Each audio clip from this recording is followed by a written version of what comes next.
আওয়ামী লীগ সরকারের 15 বছরের শাসন আমলে দেশের তথ্য প্রযুক্তি খাতে সামিট কমিউনিকেশনস ও ফাইবার অ্যাট হোম নামের দুটি প্রতিষ্ঠানকে দেওয়া হয় বিশেষ সুবিধা। আর এই সুবিধা কাজে লাগিয়ে প্রতিষ্ঠান দুটি জড়িয়ে পড়ে নানা অনিয়ম ও দুর্নীতিতে। লাইসেন্স গ্রহণ থেকে শুরু করে ধাপে ধাপে প্রতিষ্ঠান দুটির নানা অনিয়ম ও জালিয়াতির তথ্য বেরিয়ে এসেছে জিটিভির অনুসন্ধানে। এ নিয়ে মহসিন কবিরের ধারাবাহিক 5 পর্বের প্রতিবেদনের আজ দেখুন প্রথম পর্ব।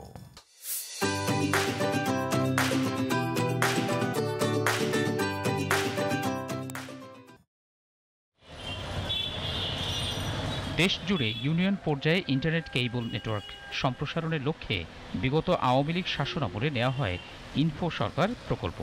কিন্তু এই প্রকল্পের বিভিন্ন স্তরে অনিয়ম ও দুর্নীতির নানা চিত্র উঠে আসে গণমাধ্যমে।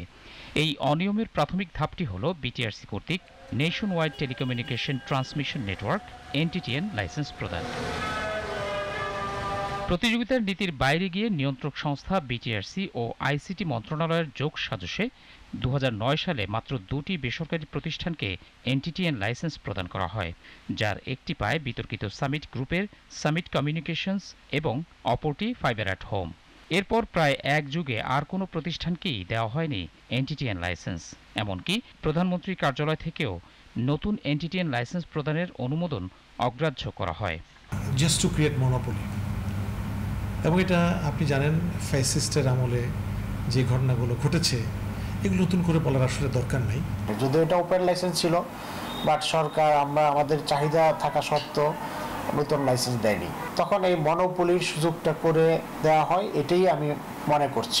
যোগ্য আরও একাধিক প্রতিষ্ঠানকে লাইসেন্স প্রদানের জন্য বিটিআরসির পক্ষ থেকে আইসিটি মন্ত্রণালয়কে একের পর এক চিঠি দেওয়া হয়, কিন্তু রহস্যজনক কারণে নিয়ন্ত্রক সংস্থাটির সেই চিঠিগুলো আমলে নেওয়া হয়নি।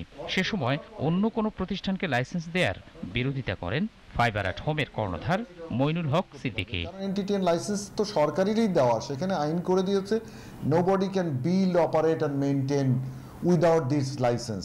ওই আইনের ভিতরে থেকে যারা এই লাইসেন্স আছে তাদেরকেই বলেছে বিট করতে। এমনকি এ ব্যাপারে তৎকালীন ডাক, টেলিযোগাযোগ ও তথ্য প্রযুক্তি বিষয়ক মন্ত্রী আব্দুল লতিফ সিদ্দিকীর নির্দেশও কাজে আসেনি। যত বেশি অপারেটর থাকবে সেখানে প্রাইসটা কমবে, সাধারণ জনগণ যেমন বঞ্চিত হয়েছে আর যারা ব্যবসা করতে চেয়েছিল তারাও বঞ্চিত হয়েছে। আমরা চাই যে বর্তমান সরকার এবং আমাদের বিটিআরসি এই জায়গাটায় লক্ষ্য রাখবেন। 2014 সালের 21 এপ্রিল লতিফ সিদ্দিকী একটি সেমিনারে বসেই এ নিয়ে ক্ষোভ জানান। এমনকি পুরো সেমিনার জুড়েই তিনি এ নিয়ে কথা বলেন এবং কর্মকর্তাদের ওপর ক্ষোভ ছাড়েন।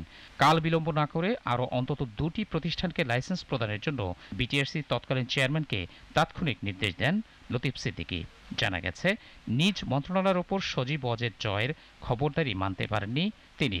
জয় অথবা যেসব নামগুলা বললেন তাদের বেনিফিট নিয়ে আমরা কিছু করেছি তা না, আমরা সত্যিকার অর্থেই একটা স্ট্রং কোম্পানি ছিলাম দেখেই আমাদেরকে ডেকেছে, টেন্ডার করেছে এবং আমরা রাইট ওয়েতে আমরা পেয়েছি বলে আমরা মনে করি। আর এটি তার জন্য কাল হয়ে দাঁড়ায়। এরপর একটি অনুষ্ঠানেও জয়কে নিয়ে তার নেতিবাচক মন্তব্যের কারণে কেবল মন্ত্রিত্ব হারানোই নয়, শেষ পর্যন্ত দল থেকেও বহিষ্কৃত হন তিনি। যদিও হজ নিয়ে নেতিবাচক মন্তব্যকেই বহিষ্কারের কারণ হিসেবে দেখানো হয় তখন। 2014 সালে লতিফ সিদ্দিকীকে সরিয়ে দেওয়ার পর 2019 সাল পর্যন্ত এই মন্ত্রণালয়ের দায়িত্ব আর কাউকে না দিয়ে তৎকালীন প্রধানমন্ত্রী শেখ হাসিনা তার হাতেই রেখে দেন। গ্রহণ করা হয় একের পর এক মেগা প্রকল্প।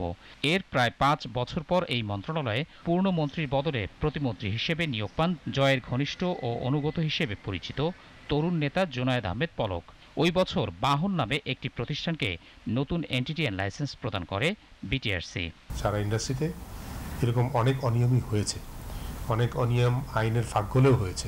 সরকার যে একটা পলিসি অনুমোদন করে দিয়েছিল, এই স্বচ্ছতা আনার জন্য, এই ট্রান্সপারেন্সি এবং এই নেটওয়ার্ক সিম্পলিসিটি এগুলি করার জন্যই করা হয়েছে। এই যে লাইসেন্সিংয়ের ইস্যুসগুলো আছে অ্যাজ ওয়েল অ্যাজ যে কানেক্টিভিটির ইস্যুসগুলো আছে এগুলো নিয়েও কিন্তু আমাদের এই দুটা তদন্ত কমিটি কাজ করছে। সংশ্লিষ্ট সূত্র বলছে, মূলত ফাইবার অ্যাট হোম এবং সামিট দুটি আলাদা প্রতিষ্ঠান হলেও প্রতিষ্ঠান দুটি একে অপরের মধ্যে সহযোগী হয়ে বাগিয়ে নেয় একের পর এক প্রকল্প। মহসিন কবির, জিটিভি নিউজ, ঢাকা।